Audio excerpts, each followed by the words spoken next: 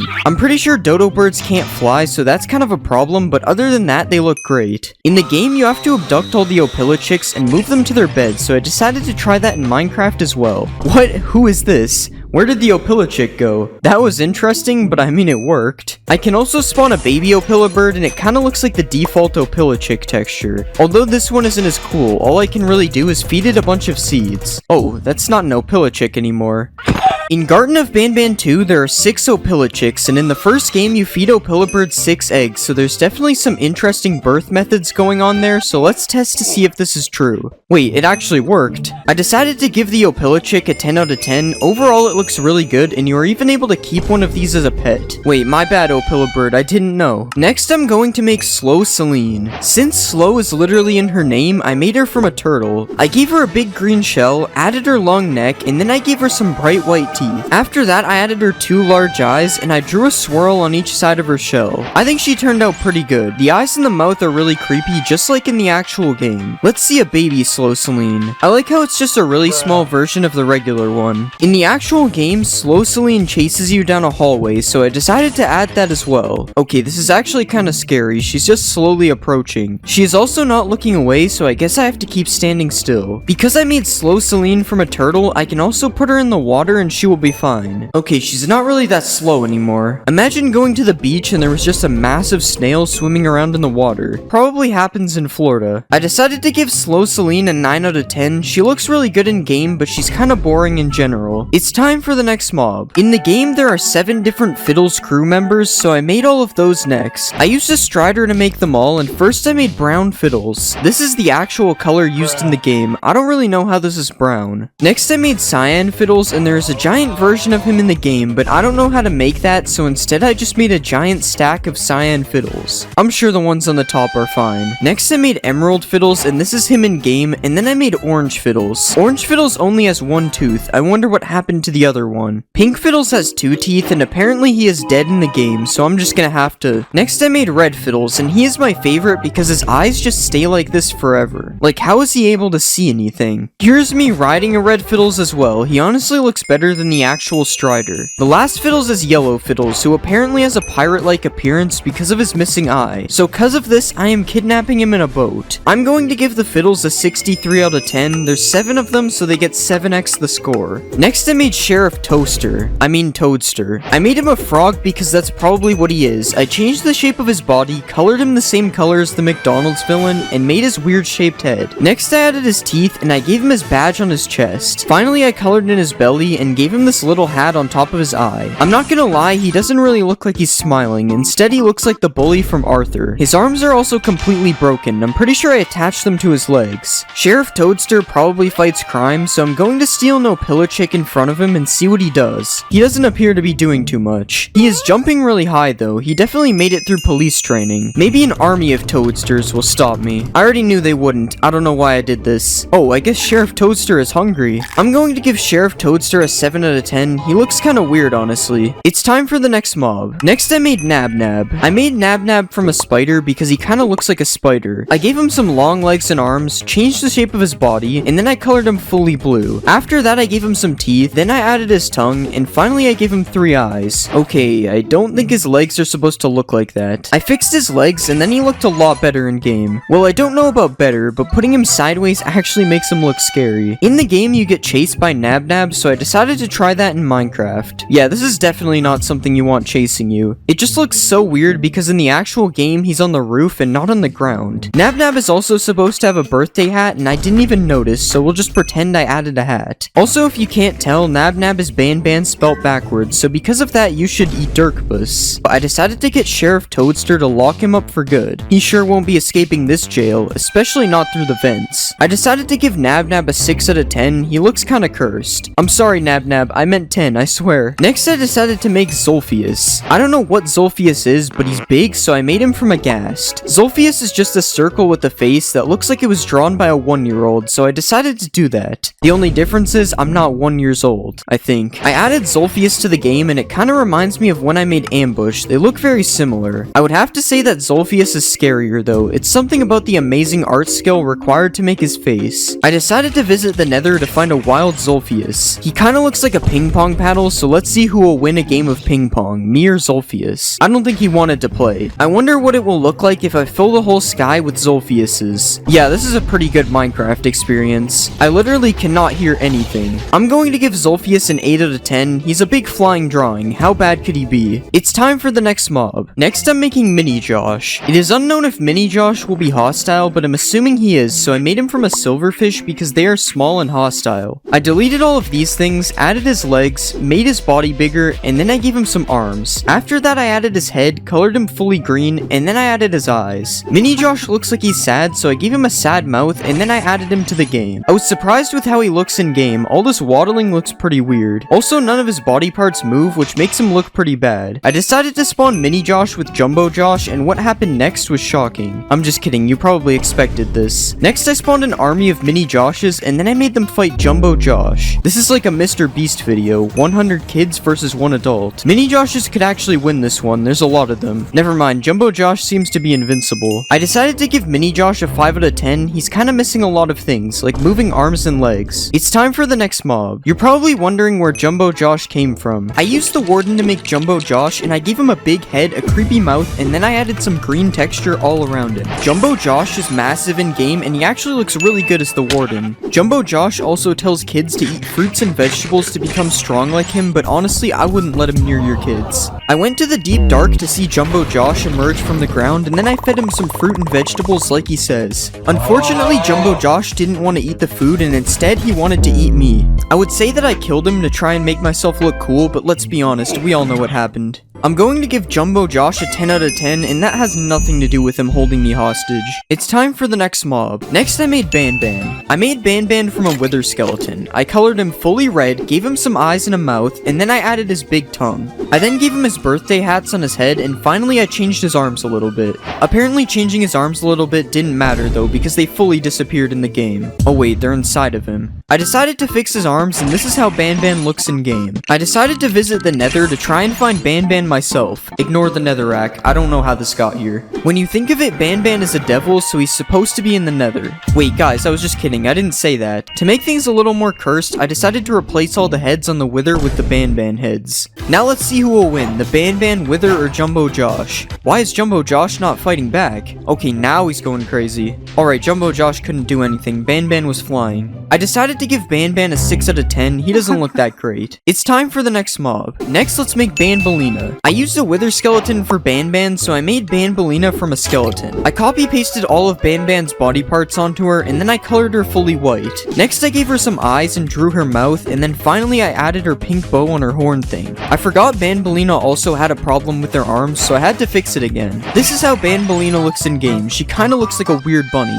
I then spawned a Banbalina army and made them fight Jumbo Josh. Okay, they're all just fighting each other. Yeah, Jumbo Josh wins this easily. Banbalina is cool, but look at me spawning a bunch of crows. I then made Ban Ban fight Banbalina to see who would win. I'm sorry, Banbalina, I kind of already knew what would happen. I decided to give Banbalina a 5 out of 10. It's not because I don't like her, it's just because I don't like her. Next, I made Opilabird. I used a chicken to make Opilabird, and I gave her a long neck, some purple wings, and a yellow beak. I then added these creepy looking eyes to her and added her to the game. Opilabird actually looks pretty good as well, but the baby, not so much. At least I don't have to worry about her chasing me though, because she's a chicken. Well, she'll chase me, but she's not gonna do anything, I think. In the game, Opilabird is supposed to fall into the ball pit, so I decided to test if she would survive a massive fall in Minecraft. She made it to the ground without taking damage. There is a minigame where you have to feed Opilabird 6 eggs, so I added that to the game as well. Kind of. I tried to swap Jumbo Josh and Opilabird's textures around to make a joke, but this just happened. Opilabird says laughter is the best medicine, so I'm asking you to laugh at that joke. Do it for her, not for me.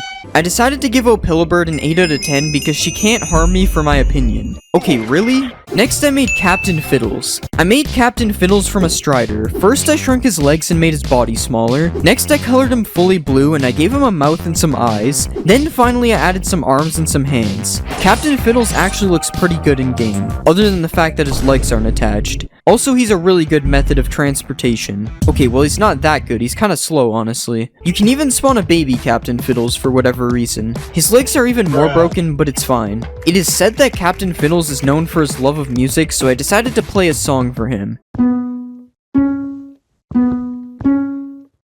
this was really bad. It's supposed to be the Rickroll song. Sorry. To test if Captain Fiddles is a real captain, I decided to give him control of a boat.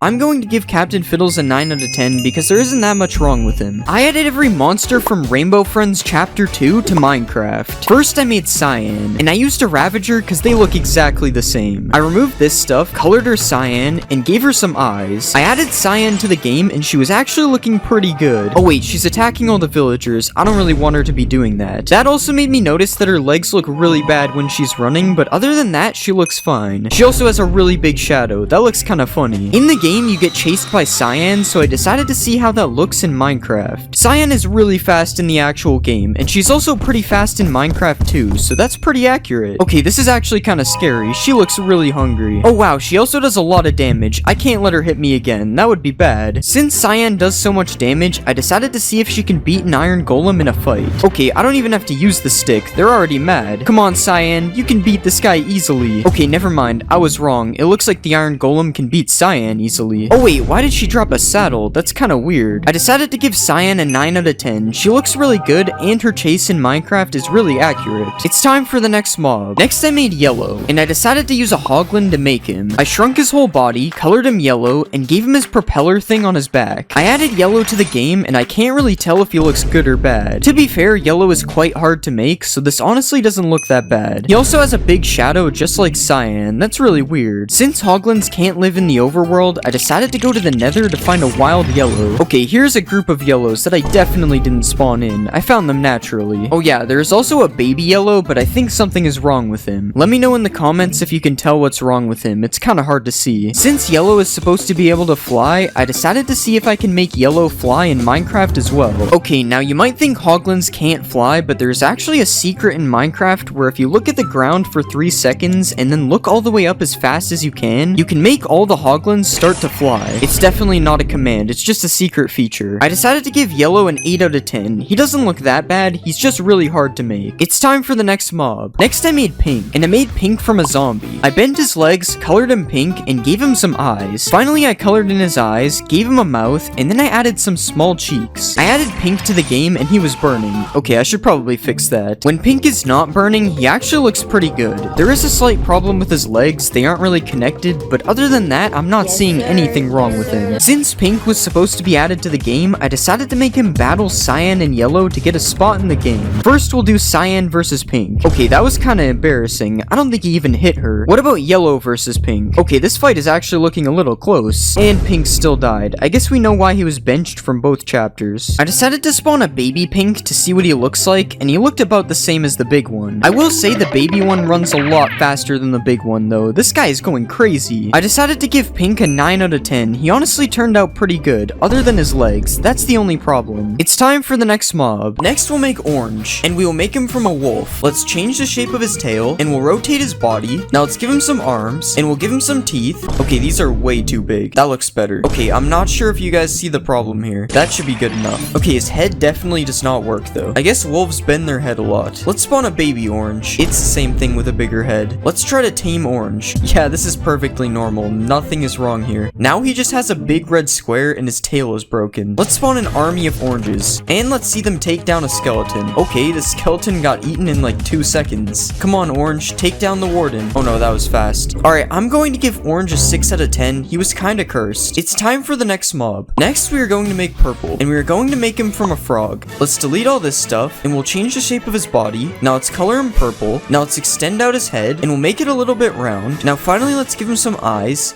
and we'll add some black pupils inside. Out of all the mobs to break, somehow this one isn't broken. Surprisingly, I think he looks really good. Okay, these vines need to get out of the way. What about a baby Purple? Oh yeah, frogs don't have babies. Let's see Purple eat this slime. Never mind, he's not hungry. Oh, never mind, he just attacked him. He looks so weird when he's swimming. Let's spawn an army of Purples. Wow, Purple jumps so high. The noise they make is really interesting. Let's see if Purple can take down Orange. Okay, I don't think Purple knows how to fight. Let's spawn a bunch of slimes. Okay, they're all too big. I love how there's no animation animation, the slime just travels to their mouth. Alright, I'm going to give purple a 10 out of 10. I thought he looked really funny. It's time for the next mob. Next I made red, and we are going to make him from a strider. Let's remove his hair, and we'll shrink his body. Now let's make him a bit shorter, and we'll color his head red, and let's color his pupils black, and finally we'll give him a couple shoes, and I think that looks good. Let's see him in game. Okay, something is definitely wrong with his legs, but other than that, I think he looks good. Oh god, why does it take so long for his legs to turn? Let's go to the nether, and here we have a red walking on some lava. Okay, seriously, what happened to his legs? It's like they're backwards or something. I mean, now they're on the right side, but somehow that made it worse. Okay, that's close enough. We're just gonna ignore that. Let's ride a red. Wait, this is the wrong fishing rod. Okay, this looks weird like it usually does. Let's see a baby red. Okay, baby red just has no legs. Let's spawn an army of reds. Okay, red army, follow me. Isn't this weird? Because red is supposed to tell me what to do. Alright, I'm going to give red an 8 out of 10. He looked pretty good. It's time for the next mob. Next, we'll make green, and we will make him from the warden. Let's shrink his body and head. Now let's color him fully green, and we'll color the back of his mouth black. Next, let's give him a bunch of white teeth, and we'll copy these to the top. Next, we'll extend out his eyes, and we'll make his eyes circular. Now, finally, let's draw his pupils, and that looks good. Let's see it in game. I don't know how I feel about this one. There's something about the way he moves that is very terrifying. He's also very tall. I'm not sure if that's accurate. I'm not going to lie, he kind of looks like a cactus monster. Let's find green in the deep dark. Of course, we have to see him emerge from the ground. I'm not gonna lie, that might be scarier than the warden. I wonder how this thing looks when it's angry. We'll give him a sheep that he can't hit. I'm sorry, sheep.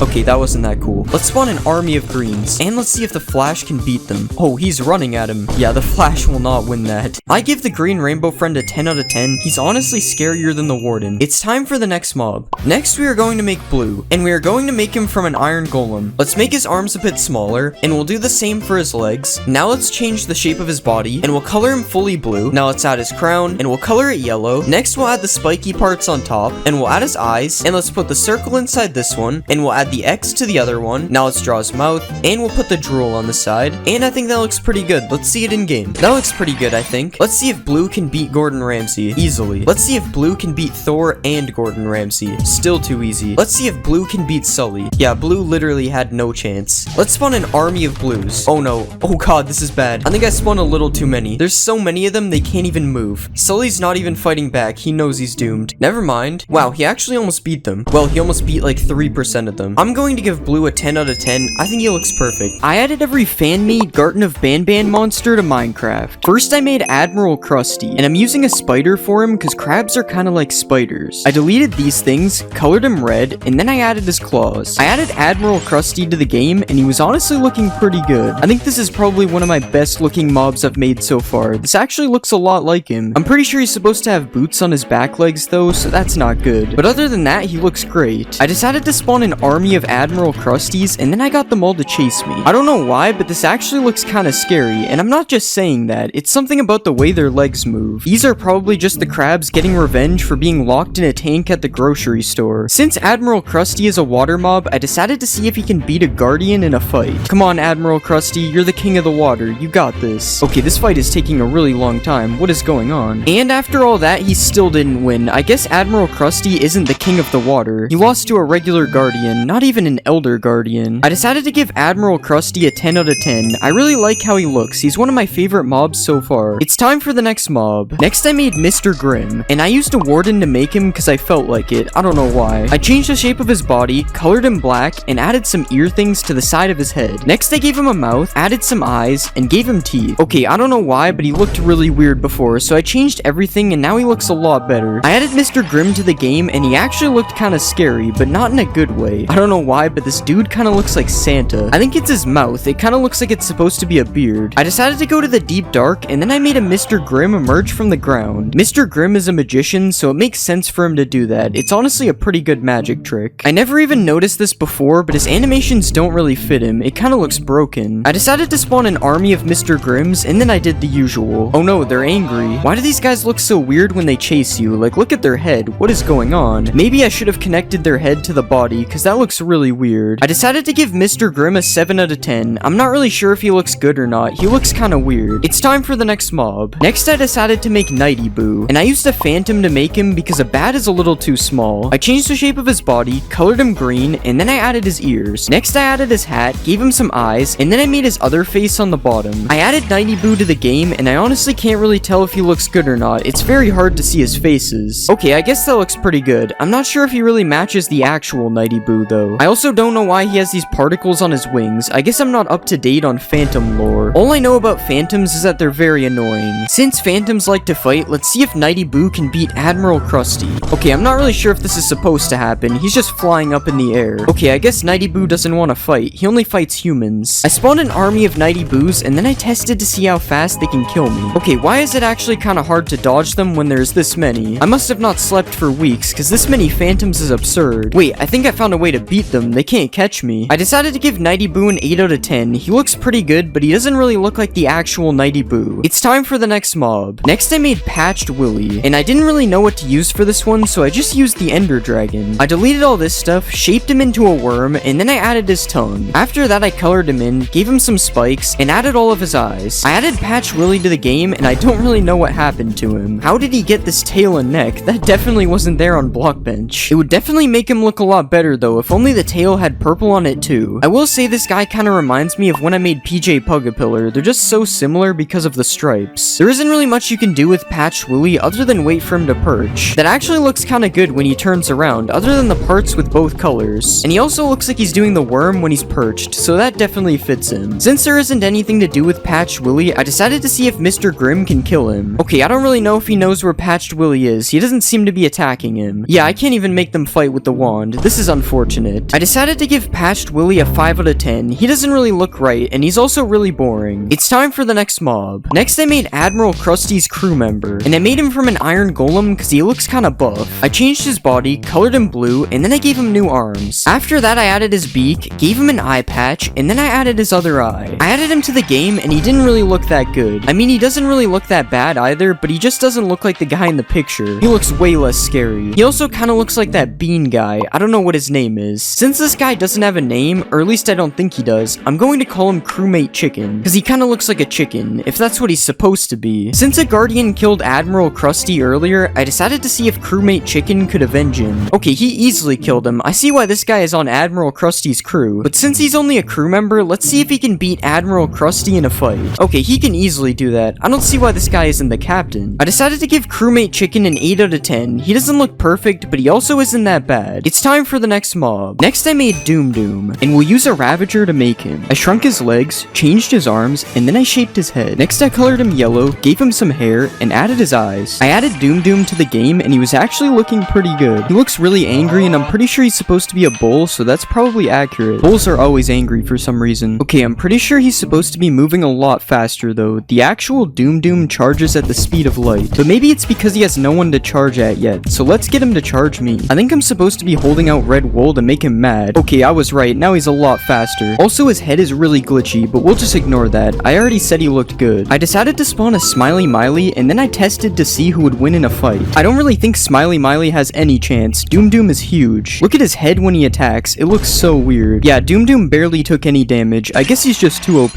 I decided to give Doom Doom a 9 out of 10. I really liked how he turned out. He's a scary looking bull. It's time for the next mob. Next I made Hungry Tammy, and we'll make him from a wither. I removed all this stuff, shrunk his head, and then I colored him blue. Next I added his tongue, gave him some eyes, and added his arms. I added Hungry Tammy to the game, and he was actually looking pretty scary. He probably shouldn't be going on a rampage like this, but I guess it fits his character. Also, his legs shouldn't be floating. I'm pretty sure he's supposed to walk. But other than that list of things that are wrong, he actually looks pretty good. Oh wait, there's also another problem. Apparently his head isn't connected. Since Hungry Tammy is probably really hungry, it says it in his name, I decided to give him some food next. Okay, I don't think he wants to eat the food. What about in living form? Okay, that's much better. Now he's eating. I decided to spawn a Doom Doom, and then I made him fight Hungry Tammy to see who would win. Okay, this is probably the most unfair fight yet. Doom Doom has no way of attacking him. He's taking a lot of hits though. He seems pretty strong. Rip Doom Doom, but if you think of it, he is just a giant cow, so that's probably why he lost. I decided to give Hungry Tammy a 9 out of 10. He looks really good, but his legs shouldn't be floating. It's time for the next mob. Next I made Zolflina, and we already have Zolfius, so we're just gonna use this. I colored her pink, added some outlines on her eyes and mouth, and then I gave her a bow. I added Zolflina to the game, and she was honestly looking pretty good. It's kinda hard for her not to look good though. She's not really a hard monster to make. I will say that her eyes are a little messed up though. I don't remember it looking like this in Blockbench. Also, I don't know why every time I try to look at her, she looks away. It's really annoying. Since Hungry Tammy is in the screenshot with Zolflina, I decided decided to make them fight. Okay, I don't think Hungry Tammy is able to fight, and also Zolflina's fireballs do no damage, so this fight will literally go on forever. Or maybe they're just friends and it's supposed to be like this. I went to the nether to find a wild Zolflina, and she honestly looks a lot better in the nether. Her color seems to blend in a lot better here. And then I spawned an army of Zolflinas and I made them attack me. I don't know why I do this every time. They're just bullying me at this point. I decided to give Zolflina an 8 out of 10. She looks how she's supposed to, but I don't know how much I like her. Next I made Smiley Miley, and I used an Enderman because she's really tall. I changed her body, colored her blue, and finally I gave her some eyes. Smiley Miley ended up looking really good in game. Well, her face is a little creepy, but I'm still calling it good. Oh, her legs also don't seem to be attached when she walks, but it's fine, she still looks good. Since I made her from an Enderman, I decided to look her in the eyes, and then this happened. Okay, I think there is something wrong with her head, but I can't really tell what. Oh wait, no, I'm sorry, please stop. I decided to go to the end to find some more Smiley Mileys, and then I obviously got them to chase me. When will I stop getting mobs to chase me? Probably never. I decided to give Smiley Miley an 8 out of 10. She looks good, but she was a little broken. It's time for the next mob. Next I made Sharky Clee, and I used a warden to make him. First I changed his body, then I colored him black, and finally I added the fins on his head. I added Sharky Clee to the game, and he actually ended up looking pretty scary, which is good because I made him from a warden. I decided to go to the deep dark to find Sharky Clee, and then I watched him emerge from the ground. I feel like this guy should be the actual warden. He seems to fit the job perfectly. I spawned an army of Sharky Clees, and then I got them all to chase me. What a nice day to go for a swim. I hope there aren't any sharks out here. Wait, where did they go? Oh, there they are. I went too far. I probably should have stayed away though. This isn't looking good. I decided to give Sharky Clee a 10 out of 10. He honestly looks really good. It's time for the next mob. Next I made Slime Rancher, and I used a slime to make him because it's in his name. First I made him bigger, then I colored him a different green, and finally I gave him some eyes. I've never remade a slime before, so hopefully this works. Oh, it actually worked. I didn't expect that. And I didn't expect him to be this big. I think this is the biggest mob I've made yet. Oh, I guess we'll ignore the back here. I didn't realize that would happen. Mojang should change the real slimes to this guy. If he was in the game, I would never enter a super flat world again. I spawned an army of slime ranchers, and it was actually pretty cool because of the different sizes of slimes. I feel like the small one is the size I thought it would be. I also spawned a really big slime rancher, and this looks like something from a really bad horror movie. Pro is terrorizing the city. I decided to see if Slime Rancher could beat Smiley Miley because I honestly didn't know. Okay, it looks like Slime Rancher just doesn't attack. That's unfortunate. And the babies don't want to avenge him either. RIP. I decided to give Slime Rancher a 10 out of 10. He looked really good, especially the massive one. It's time for the next mob. Next I made Sad Seth, and I decided to use a wither skeleton for this one. I changed the shape of his body, colored him red, and then I gave him some extra arms. Okay, I'm not gonna lie, I don't know if I like this guy that much. The bottom eyes kind of look out of place, and also the sword he is holding just shouldn't be there. Actually, I can get rid of the sword. I forgot. It doesn't make him much better though. You're not even able to see some of his arms. Also, when he walks, his arms go through his body. That's great. Okay, I'm just hating. It's time to move on. Let's see if Sad Seth can beat Smiley Miley in a fight. I honestly think Sad Seth should win this one because he is a wither. Okay, it appears I'm wrong. Smiley Miley is just built different. I'm sorry, Sad Seth, but I gotta do it. You let me down. I decided to give Sad Seth a 6 out of 10. He looks fine, but he's just too broken. It's time for the next mob. Next I made Froggy Quack, and I decided to make him from an iron golem. First I changed his body, next I colored him green, and finally I added his head on the top. Okay, he actually looks a lot better than I thought he would. I thought for sure the head on top would look weirder. I will say the iron golem animations actually fit him pretty well too. Nothing is broken. But I don't know, he's kind of a weird looking monster in general, so I'm not gonna say he looks perfect. I decided to spawn a Sharky Clee, and then both of them started fighting before I even did anything. I thought these guys would be friends. I wasn't trying to make them fight. I decided to spawn 5 Froggy Quacks, and then I made them all fight Sharky Clee for revenge. I'm not gonna lie, I still don't know if these guys can win. They're kind of getting destroyed. Yeah, I don't know, it's not looking good. Come on, Froggy Quack. Okay, I guess 6 Froggy Quacks isn't enough to take out Sharky Clee. I decided to give Froggy Quack an 8 out of 10. He didn't look that bad, but he wasn't the best either. It's time for the next mob. Next I made Whaley Bow. I made him from a pillager. I shrunk his limbs, colored him blue, and then I gave him some eyes. I added Whaley Bow to the game, and he seemed kind of scared. Like, why is he just aiming his bow at me? Oh, it's probably because Sharky Clee is right there and sharks eat whales. But honestly, I can't really tell if this guy looks good or bad. Like, he looks like the picture, so that's good. But he also kind of looks like a weird cartoon character, and I'm not sure if he's supposed to be like that. I decided to spawn an army of Whaley Bows, and then I spawned 1 Froggy Froggy Quack to see if they can kill him. Alright, Whaleybo already lost to the shark, but can he beat the frog? Okay, I'm not really sure if they can do it. They're just shooting each other instead of him. He seems to be taking damage really fast though, so it's possible that they could win. No way, the whales actually did it. Maybe they aren't so bad after all. I decided to give Whaleybo an 8 out of 10. It would have been lower, but I raised it because they defeated Froggy Quack. It's time for the next mob. Next I made Toxic Gazer, and I made him from a witch because they like to throw poison. I changed his arms a bit, gave him a longer neck, and then I colored him green. Next I gave him an eye, and finally I added these weird things that hang off his face. Yeah, I don't really know how I feel about this guy. His face looks kinda weird. I think it's the things that are hanging off his head. They don't look anything like the actual monster. I will say the rest of him looks pretty accurate though. Since Toxic Gazer is toxic, let's see him throw a bottle of poison at me. That's not poison, that's slowness. Oh wait, there we go. That was kinda rude. Don't worry, I got him back. Wait, why is he drinking Zolphius juice? What is going on? I decided to spawn a Whaleybo, and then I made them fight to see who would win. This is such a weird fight because neither of them can melee, but it looks like Toxic Gazer is gonna lose. He seems to have no interest in the fight anymore. Okay, this just isn't ending. I guess it's a tie. I decided to give Toxic Gazer a 6 out of 10. I didn't really like the way he looked. It's time for the next mob. Next I made Chili. I decided to use a creeper for Chili. First I removed his head, next I colored him blue, and then I gave him a mouth. After that I added his eye, gave him some teeth, and finally I added his horns. I added Chili to the game and he actually looked really good. I kind of expected this guy to look bad because he looks really goofy in general, but he might be one of my favorites so far. I will say that his red nose is really bothering me though. It makes him look like a clown. Since Chili is a creeper, I decided to see a supercharged Chili next. Okay, the charge isn't really meant for him. This is kinda cursed. I decided to spawn a Toxic Gazer and then I tested to see if a regular Chili can kill him. Okay, he actually survived and I respect it, honestly. He just stood there and took the blast. He didn't even try to run. I decided to give Chili a 10 out of 10. I don't know why, but I really like him. It's time for the next mob. Next I made Evil Zolphius. I already have Zolphius, so I just removed his old face, added some white eyes, and gave him a way scarier mouth. Okay, I'm not gonna lie, I'm pretty sure regular Zolphius is evil already, so this guy must be a menace. I'm scared of what he'll do to me for even looking at him, but I will say he actually looks really good. I think the red under his eyes made him look a lot better. This also reminds me of some of the Doors monsters I made because a lot of them look like this. I decided to go to the Nether to find an evil Zolphius, and then I decided to have a ping pong match with him. Okay, that wasn't really fair. He was stuck in the ground. I spawned an army of evil Zolphiuses, and then I decided to see how long it would take them to kill me. Okay, off to a good start. They already hit me. This looks like something you would find in your house at 3 a.m. Okay, I'm dead, but that actually took a while. These guys kinda suck. I decided to give evil Zolphius an 8 out of 10. He looks pretty good, but I think I prefer normal Zolphius. It's time for the next mob. Next I made Sandy Jax, and I used a frog to make him because why not? I got rid of all this stuff, expanded his body, and then I colored him brown. I added Sandy Jax to the game, and I'm not gonna lie, he was looking kinda strange. This guy looks kinda like a Diglett with a crown, and I don't know why, but he also looks like some kind of Burger King mascot. Oh, and he could also look like Mr. Potato Head, I guess. At least he can jump high. That is something good about him. I decided to spawn a baby Sandy Jax, which isn't a real thing, and then I spawned a tiny slime rancher for him to eat. Wow, he ate that thing instantly. I guess he was hungry. I decided to give Sandy Jax a 5 out of 10. I don't really like him. He looks weird. Next I made Hunky Jake, and I used a warden. I changed the shape of his body, colored him pink, and then I added his hat. I added Hunky Jake to the game, and he was actually looking pretty good. Okay, maybe his animations don't really match him, but if he isn't moving, he looks fine. I also just noticed that his head keeps going into his body, but unfortunately it's gonna stay like that. Since Hunky Jake looks really strong, let's see if he can beat an Iron Golem. Okay, this was stupid. He obviously can beat an Iron Golem. He's a warden. Since Hunky Jake is a warden, I decided to go find him in the deep dark. Oh, that actually looks pretty good. I was expecting the animation to be broken. I decided to spawn an army of Hunky Jakes, and then I watched them all chase me. Oh no, they're getting angry. Yeah, I wouldn't want this to happen to me. They look so scary with no legs. I decided to give Hunky Jake a 9 out of 10. His animations are broken, but he looks good. It's time for the next mob. Next I made the Jester. I used a pillager for the Jester. I colored one half purple, added some spikes, and then I gave him some eyes. I added the Jester to the game, and he looked pretty good. He looks a lot better than I thought he would. His face looked kinda weird in blockbench. He also needs to stop aiming the bow at me. I'm not hostile. Next I decided to see who would win, the Jester or Hunky Jake. I think we already know what's gonna happen. Yeah, the Jester got one hit. He had no chance. I decided to spawn an army of Jesters, and then I put them all against Hunky Jake. Okay, they might be able to win this time. There's a lot of them. That is if they stop shooting each other. Yeah, Hunky Jake wins this one too. Hopefully the Jester is more powerful in the real game. I decided to to give the Jester an 8 out of 10. He looks pretty good, but also kinda weird. It's time for the next mob. Next, I made Evil Banbaleena. For this one, I used a piglin. I colored her white, added some creepy eyes, and then I gave her some horns. Oh, that's not a piglin, that's a pig. Evil Banbaleena actually looks really good in game. She might be even better than Evil Banban. Oh yeah, she turns into a zombie. We have to go to the nether. But as I was saying, she actually looks really scary, even in Minecraft. Come on, Banbaleena, give me some pearls. No, that's not what I wanted. I decided to spawn a baby Banbaleena, and it looked just as scary, and then I spawned an army of evil Banbaleenas. Oh, some of them have drip. After that, I decided to get chased by all the Banbaleenas. I won't be late for class again, I'm sorry. I guess she doesn't want to send me to the principal's office. I decided to give Evil Banbaleena a 10 out of 10. She actually looks pretty scary in Minecraft. It's time for the next mob. Next, I made Sharp Claw, and I used an iron golem to make him. I changed the shape of his body, colored him pink, and then I added his eyes. Okay, this actually looks pretty good in game. Well, at least he looks like the picture. His nails are also really dirty. This guy definitely needs a shower. Sharp Claw kind of looks like Barney, so let's see if he's a friendly dinosaur. Okay, I don't think he wants to be friends. He's kind of mean, actually. Because he's so mean, I decided to make him fight Hunky Jake. Okay, maybe I shouldn't have done that. We already know Hunky Jake can beat an iron golem from earlier. But what about 4 Sharp Claws? Okay, one is already dead. This isn't looking good. Dang, Hunky Jake is crazy. Yeah, I guess 4 Sharp Claws can't take this guy out. He's invincible. I decided to give Sharp Claw a 7 out of 10. I'm disappointed that 4 of them couldn't kill a Hunky Jake. It's time for the next mob. Next, I made Charlie Cake. I decided to make him from a creeper. I deleted all this stuff, shaped him into a cake, and then I colored him in. After that, I drew his faces, added these things, and gave him some eyes. I don't think this is the right cake. He doesn't appear to be moving. Charlie Cake actually looks pretty decent, but I'm pretty sure he's supposed to be a lot bigger. I don't know how he ended up this small. I will say he looks like he tastes a lot better than the actual cake, though. Hey man, I was just kidding. I'm not gonna eat you. I decided to see a baby Charlie Cake, and then I realized that isn't real, so instead I spawned a supercharged Charlie Cake. Okay, I think the charge is a little bit tall for him. Oh, and the head is also moving. That's kind of weird. I decided to spawn a Sharp Claw, and then I tested if supercharged Charlie Cake can one-shot him. Oh wow, that actually did a lot of damage, and he wasn't even really close to him, so he probably could have killed him. Here you go, Sharp Claw. I'll fix you up. I decided to give Charlie Cake a 7 out of 10. I don't really like how he looks. It's time for the next mob. Next, I made Cyclopus. I used a Hoglin to make him. First, I deleted all this stuff. Next, I colored him in, and then I gave him an eye. After that, I gave him teeth, added his arms, and I put the collar around his arm. Cyclopus actually looks pretty good in game, but I'm not sure why he is shaking. Oh yeah, he turns into a zombie. That's why he's shaking. I went to the nether to go and find Cyclopus, and this is how he looks without the shake. I'm not gonna lie, he looks kind of like Stinky Joel from the last video, except he's red. This guy is walking a lot slower though, and he looks like he wants to eat me for dinner. What about a baby Cyclopus? Okay, this guy is way too small. I don't think he can even jump up 1 block. I decided to spawn an army of Cyclopses, and then I made them all chase me. I don't know why they're so much faster now that they want to kill me. This is unfair. Okay, I need to stop getting chased by things. This is like the 3rd time this video.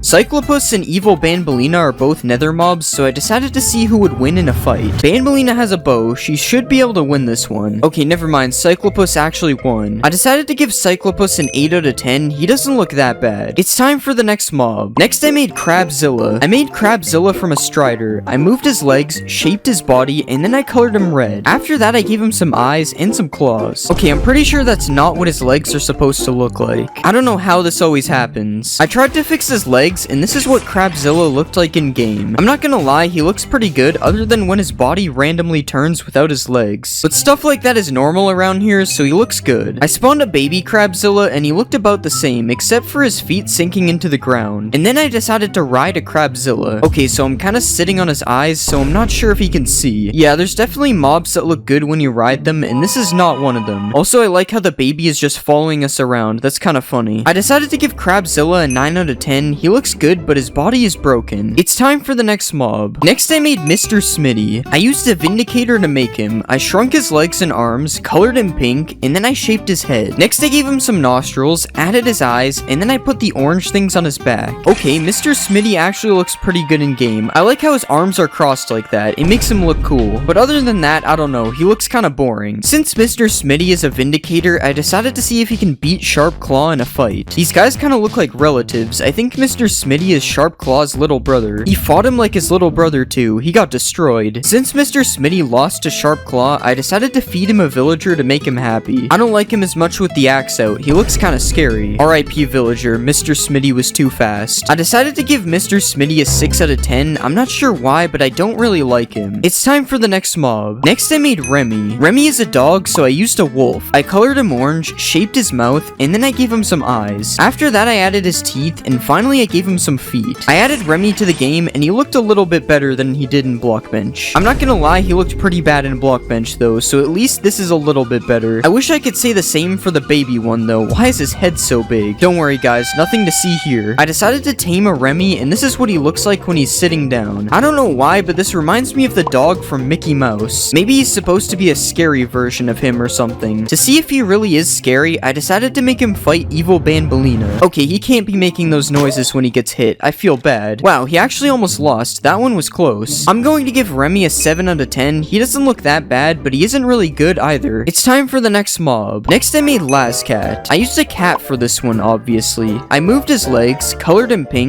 and then I shaped his head. Next I colored his mouth, gave him some eyes, and finally I gave him some teeth. Okay, this one is probably one of the worst mobs I've made, but it also looks pretty good for what it is. Like, I can't really see how I could have made this better. He just looks bad in general. What about a baby Lascat? Okay, this is just too small. It kind of looks like a mouse. I decided to tame a Lascat, and this is what he looks like when he is sitting down. Okay, I think there's something wrong with his front legs. They aren't really connected anymore. Since Lascat is a cat and Remy is a dog, I decided to see which one of them will win in a fight. Okay, I guess dogs are stronger than cats. This settles it. I decided to give Lascat a 6 out of 10. He looks worse than Remy. Next I made Fairy Aruru, and I know she's gonna be in the actual game, but I'm still making her. I colored her body purple, gave her a face, and then added her wand. I added her to the game and her head was looking kind of broken, so I decided to fix that. Okay, that's still a little messed up, but it's good enough. Also, her feet are both on the same leg, but I'm not fixing that. Only one fix per mob. Oh yeah, I forgot that happens. Since Fairy Aruru was made from a hoglin, I decided to go find her in the nether. I'm not usually a fan of these guys because they like to hit you from far away, but I guess for Fairy Aruru, I'll make an exception. Since Banban is also a nether mob, I decided to see who would win, Banban or Fairy Aruru. Dang, Banban's going in. Wait, Banban actually won that. I thought Fairy Aruru was gonna win, not gonna lie. I decided to spawn an army of fairies, and then I made them all chase me. Hopefully this doesn't happen in the actual game, because these guys are kind of scary. Also, their legs look kind of funny. I'm going to give Fairy Aruru an 8 out of 10. Other than the broken stuff, she looks pretty good. It's time for the next mob. Next I made Tall Victor. I used an Enderman for Tall Victor because he's tall. I colored him fully green, added these things on the bottom, and then I gave him an eye. After that I added his goofy mouth, gave him a broccoli head, and fixed his arms a little bit. I added Tall Victor to the game, and he actually ended up looking pretty good. He looks kind of funny when he walks though. I don't really think it's supposed to look like that. Since Tall Victor is supposed to be a vegetable, it only makes sense to make him fight Jumbo Josh. Okay, yeah, Victor had no chance. Jumbo Josh eats too many vegetables. I went to the end to find more Tall Victors, and then I got them all to chase me. I don't even know if this is scary. His face looks kind of goofy.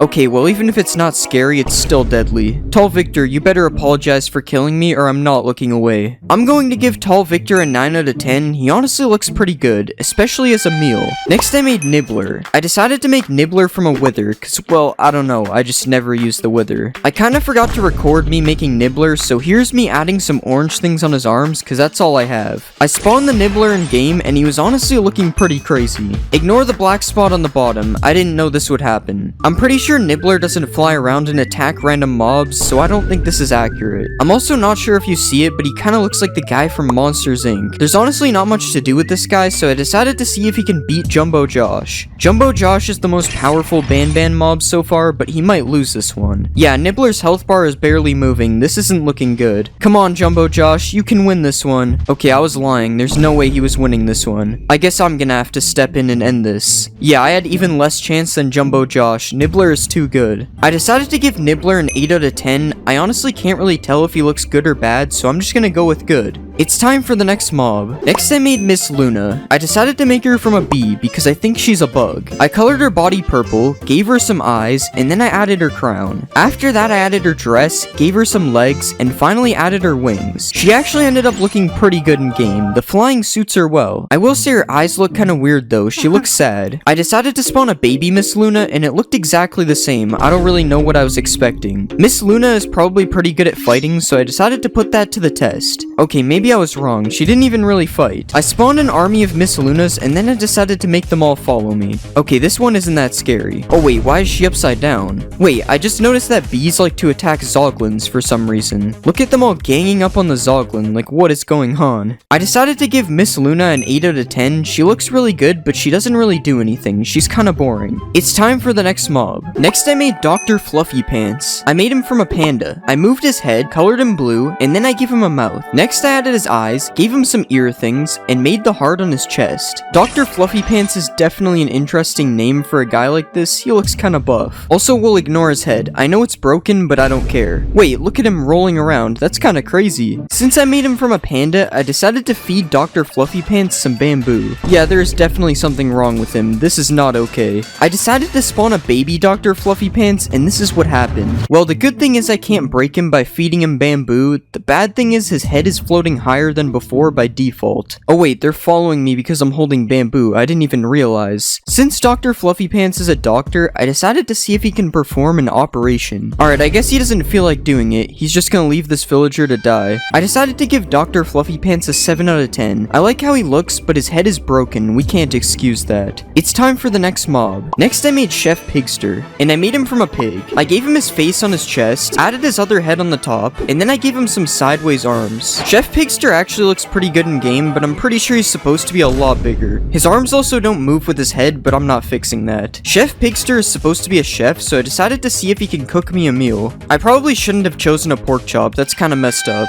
After that, I decided to spawn a baby Chef Pigster. I kinda forgot that all the baby pigs have this weird thing with their head. Also, there's an eye on his back. Not sure how I didn't notice that. I spawned an army of Chef Pigsters, and then I made them all follow me. Yeah, this definitely isn't scary at all. I decided to give Chef Pigster an 8 out of 10. His bottom head looks really good. Not the top head, though. I don't know what this is.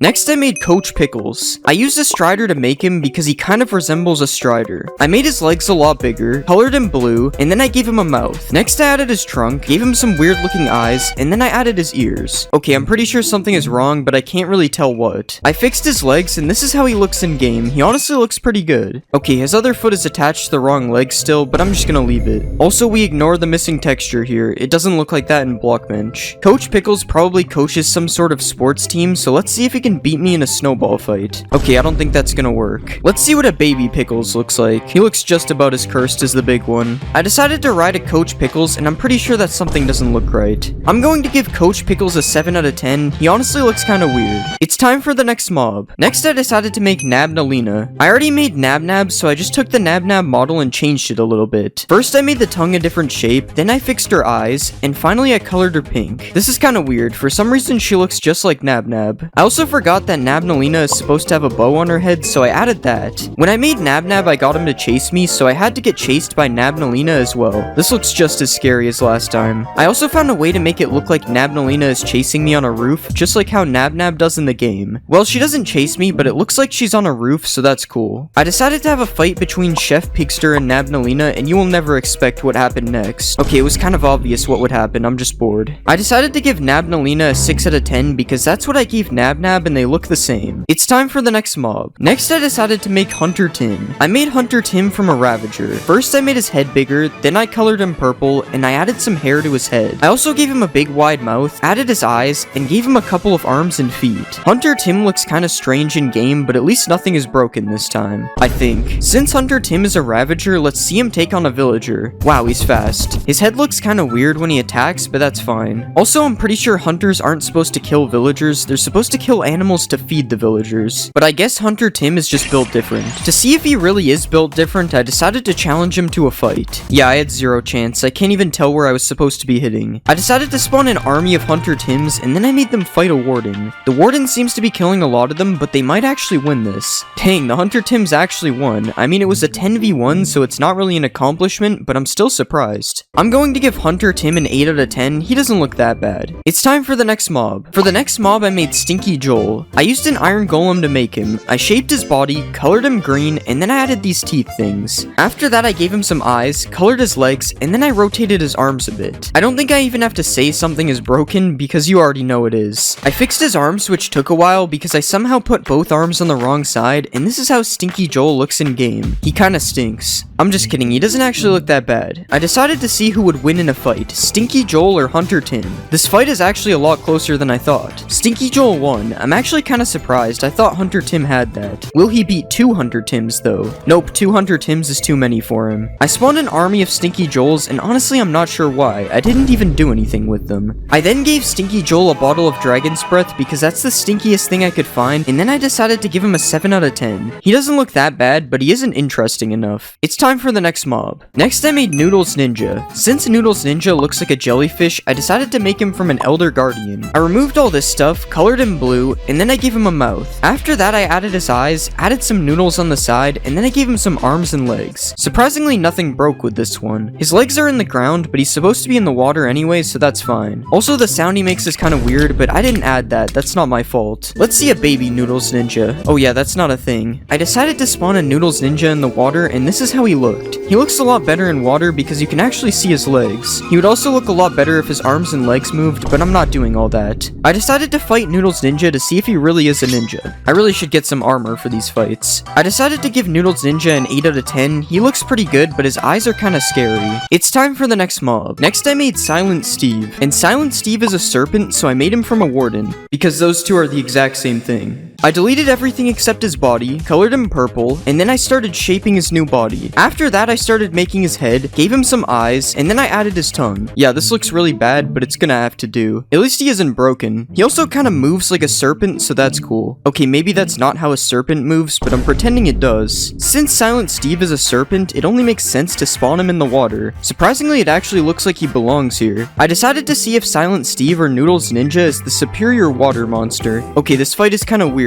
I don't think the warden can melee in water. But even though he can't melee, Silent Steve still won. Okay, that's enough Silent Steve for now. He's kinda cursed. I decided to give Silent Steve a 3 out of 10 because I just don't really know what this is supposed to be. I'm going to be remaking Minecraft mobs into the amazing digital circus. The first character I'll make is Pomni, and I'm going to use a villager to make her. First, let's get rid of this stuff because we don't need it. Now let's change the shape of her body and we'll start shaping her legs. Next, I'm gonna give her some arms, and I'll just add a hand on the bottom here. Next, I'm gonna change the shape of her head, and let's start to add her hat on the top as well. And I think that's a pretty good body, so now let's start to color her in. First, let's color her head white, and we'll do the same for her arms and legs as well. Now let's color in these yellow parts like this. Next, let's color in her clothes, and I'll make sure to add the blue spots on the other side. Now let's put these buttons that she has on the front of her shirt like this, and now it's time to give her a face. So first, I'm gonna add her eyes like this, and I'm also gonna give her a strand of hair on each side of her head as well. And I think this is looking pretty good. Let's see how she looks in game. This is how Pomni looks in game. She doesn't look that bad. I like how I made her constantly looking around paranoid, just like how she is in the show. We'll just ignore the fact that she's bald on the back of her head though. I'm pretty sure her hat is supposed to cover that. In the show, Pomni throws up on the ground, so I made it so that when she hits you, you get the nausea effect. It is also said that Pomni doesn't like being touched, so I made it so that she runs away from enemies very quickly if she gets attacked. In the show, Pomni tries to escape the circus through a bunch of exit doors, so I made it so that Pomni can open doors by herself, just like a regular villager. Pomni also gets teleported to the void if you right click her, because I just felt like adding that. I don't really know why. If you kill Pomni, she drops her red hand, which gets glitched in the first episode, so if you hold this hand out for yourself, you get teleported around randomly, sort of like you're glitching. And a fun fact about Pomni is that her favorite food is salmon, so you can also feed Pomni salmon. Overall, I think Pomni turned out pretty good and has a lot of interesting features. So because of this, I decided to give Pomni a 9 out of 10. Next, I'm gonna make Cain, and I'll use an evoker to make him. First, let's get rid of all this stuff that we don't need, and let's change the shape of his leg and bend it like this. Next, I'm gonna work on his arms, so let's just rotate this piece like this, and we'll give him a hand and copy this over to the other side as well. Next, I'm gonna change his head into the shape of some gums like this, and let's just add some teeth on the top in the same shape as well. Next, I'll give him his top hat on top of the mouth. Okay, now this is looking good, so let's give him some color. First, I'm gonna color his gums bright red, and we'll color the teeth white like this. Next, I'm gonna color in his eyes, and let's color his shirt a pinkish color as well. Okay, now this looks good, so let's just add some detail to his shirt right here, and we'll give him his different color eyeballs as well. Now let's give him his stick, because I forgot to do that. And I think that Cain is looking pretty good. Let's see how he looks in game. This is how Cain looks in game. He actually looks really good. Also ignore the cakes that are spawning around him. I'll explain that in a second. Since Cain is the host of the digital circus, I decided to make it so that Cain is completely invincible to all types of damage except for cactuses. Cain is also seen teleporting throughout the episode, so I made it so that Cain teleports away if he takes too much damage, similar to the the TV people in my Skibbity videos. Kane also spawns cake randomly around him, as you can see, because he spawned a cake out of thin air in the first episode. Unfortunately, there is no bubble to eat this cake right now. We'll just have to wait until later for that. If Kane somehow manages to die, he drops a stick, which can be used to either remove any block you right-click on with it, or you can send any mob to the void if you right-click them as well. Overall, I think Kane turned out really good. He's definitely one of my favorite mobs I've made. So because of this, I decided to give Kane a 10 out of 10. He deserves it. The next character I'll make is Jax, and I'm gonna use a rabbit because Jax is a rabbit, I think. First, I'm gonna get rid of some of the stuff we don't need, and let's rearrange his body parts a little bit for now. Next, let's make his legs super tall like this, and we'll change the shape of his body to make it a bit taller as well. Now let's give him a neck like this, and I'll just change the shape of his head to make it a bit more round. Now let's just add his ears on the very top, and now it's time to give Jax some arms. And I think this is good, so let's give Jax some color. First, I'm gonna color his head purple, and we'll do the same for his arms and body as well. Now let's color his overalls a pinkish color, and we'll do the same for his legs like this. Next, I'm gonna color both of his hands a yellowish color, and we'll just give him 2 buttons here, and now it's time to add his face. First, I'm gonna give him a big yellow mouth, and let's just give him some eyes above that. I'm also gonna give him a couple eyebrows above his eyes like this, and I think this is looking pretty good. Let's see how he looks in game. This is how Jax looks in game. He honestly looks pretty similar to the actual show. The only difference is that he's obviously made of cubes though, so he could never be as good as the original. It was kind of hard for me to think of features to give Jax, so he only really has a couple. To start, Jax is super tall, as you can see, just like he is in the actual series, and you can also see Jax run away really quickly in the first episode, so I made it so that Jax is super fast in game as well. You can also ride on Jax's back for some reason. I'm not really sure why I added this. It just seems like something that he would be able to do. If you kill Jax, you get a rabbit's foot because he's a rabbit, so that's the less evil version of making him just drop rabbit meat. And overall, I think Jax looks pretty good, but he doesn't really have that many features. So because of this, I decided to give Jax an 8 out of 10. Next, I'm gonna make Ragatha, and I'm gonna use a witch to make her. First, let's get rid of some of the stuff we don't need, and I'm just gonna make her body a lot smaller for now, and I'll just add a few layers underneath as her dress. Next, I'm gonna give her an arm like this, and I'll just give her a hand on the bottom as well. Now let's copy this over to the other side, and next let's work on her head. First, I'm gonna change the shape of it like this. Next, I'm gonna start adding her hair on the side, and I'll just copy these hairs all around her head, and we'll also add her bow on the top like this. And I think this is a pretty good body, so now let's give her some color. First, I'm gonna color her head and her arms in like this. Next, let's just color her hair a reddish pink color as well. Now let's color her entire dress a purplish color, and we'll color the bow on top slightly darker. Next, I'm gonna add the patches on her dress in the same color as the bow, and now let's add a bit more detail, and we'll start to give her a face. Alright, after like 5 tries, this is the face I'm going with. It still looks weird, but it's the best I'm gonna get. Now finally, let's add a bit of texture, and I think this looks good. Let's see how she looks in game. This is how Ragatha looks in game. I definitely think her face looks a little weird. She also makes witch noises, which I'm not really sure if it fits her or not. It's kind of strange. Also, we're just gonna ignore the fact that you can see through her hair. Just pretend the back part here is fully covered. In the show, Ragatha gets attacked and becomes completely glitched out, so I decided to make it so that Ragatha glitches whenever she gets hit, which looks kind of funny more than glitchy. This is also the only feature that Ragatha has because I couldn't really think of anything else. If you kill Ragatha, she drops this red thing from the nether because it was supposed to be her hair, and overall I think Ragatha looks kind of cursed and she doesn't really have any features. So because of this, I'm going to give Ragatha a 6 out of 10. I just made her face look too weird. Next character I'll make is Gangle, and I'll make Gangle from a skeleton because they're both kind of built the same. First, I'm gonna make her head a lot smaller like this, and now let's shape the head into a mask as well, and I think that's good, so let's just work on her left arm like this, and we'll make the right arm similar but rotate it in a different direction. Next, I'm gonna make her legs a lot thinner, and we'll rotate the bottom part a little bit like this. Now let's copy this to the other side, and it's time to color her in. First, I'm gonna draw a red spiral for her body like this, and I'm gonna color her arms and her legs the same color. Now let's add a bit of detail with a slightly lighter red, and next I'm gonna color in her mask, and now finally let's give her a face like this, and we'll also add a little bit more texture to her body as well, and I think that is looking pretty good. Let's see how she looks in game. This is how Gangle looks in game. Despite being very simple to make, I think she actually turned out pretty good. I will say that having the arms like this is kind of strange though. They don't really move that much. In the show, Gangle has at least 2 masks, the comedy mask and the tragedy mask, but she falls and breaks her comedy mask at the beginning of the first episode, so I decided to make it so that when Gangle dies, her comedy mask falls and reveals the tragedy mask. You may have also noticed that the comedy mask drops as an item when she dies, and if you decide to wear this comedy mask, you get speed 4 and jump boost 4 because those effects are kind of fun, I guess. The mask is also off-centered when you wear it, but we'll just ignore that. It's the only way I could make it fit. Overall, I think Gangle turned out pretty good, and I think her mask is a cool addition to the game. So because of this, I'm going to give Gangle a 9 out of 10. Next, I'm gonna make King Kinger, and I'll use a snow golem to make him. First, I'm gonna get rid of these layers because we don't need them, and let's make the bottom smaller like this. Now let's add another part on top, and we'll make it way taller as well. Next, I'm gonna copy this part on top, and we'll bend it so he's hunched over a little bit. And now I'm just gonna add a part on the front that is gonna be his coat. Now let's add a piece for his head up here, and we'll add another part on top, and we'll also add the king thing on the very top like this. Next, I'm gonna change his neck area a little bit so that he can have his coat, and this looks pretty good. Now let's color him in. First, I'm gonna color his body a purplish color, and we'll just color in the rest of his coat as well. Now let's color his head slightly darker than his coat. Next, I'm gonna give him an eye, and we'll copy this over to the other side and rotate them a little bit as well. Now let's give him a hand, and we'll color it the same color as his coat. Next, we'll add a little bit of detail to his coat like this, and I think this is looking pretty good. Let's see how he looks in game. This is how Kinger looks in game. This guy is honestly a little bit larger than I thought he would be. I also decided to make it so that Kinger sways back and forth quickly, because in the show, he seems to be a little bit on edge. Wait, where did he go? Why is he hiding underneath these randomly colored blocks? Since Kinger seems to be crazy in the show, I decided to make it so that when you right-click Kinger, he shakes really quickly, similar to when he did this in the show. This also makes him look kinda funny if you just spam it. If you kill Kinger, I made it so that he drops one scaffolding, and you might be wondering why I chose this random item. And it's because it has a checkerboard pattern on it, and Kinger is a chess piece. Overall, I don't think Kinger looks that bad, but he's also not the best looking mob. So because of this, I decided to give Kinger a 7 out of 10. The next character I'll make is Zooble, and I'll use a blaze to make them because they both have a bunch of body parts. First, let's remove all these because we don't need them, and I'm just gonna make the first leg like this, and we'll just add this hook shape on the bottom of the right leg, and we'll also add a spiral on the top. Next, I'm gonna give Zooble a body, and we'll just copy the spiral for their neck as well. Next, I'm gonna work on making a triangle shape for the head, and I'm also gonna add a left arm like this, and we'll also make a right arm that has a lot less spirals. Now I'm gonna color Zooble in, so first let's color the body yellowish, and we'll color Zooble's head in pink.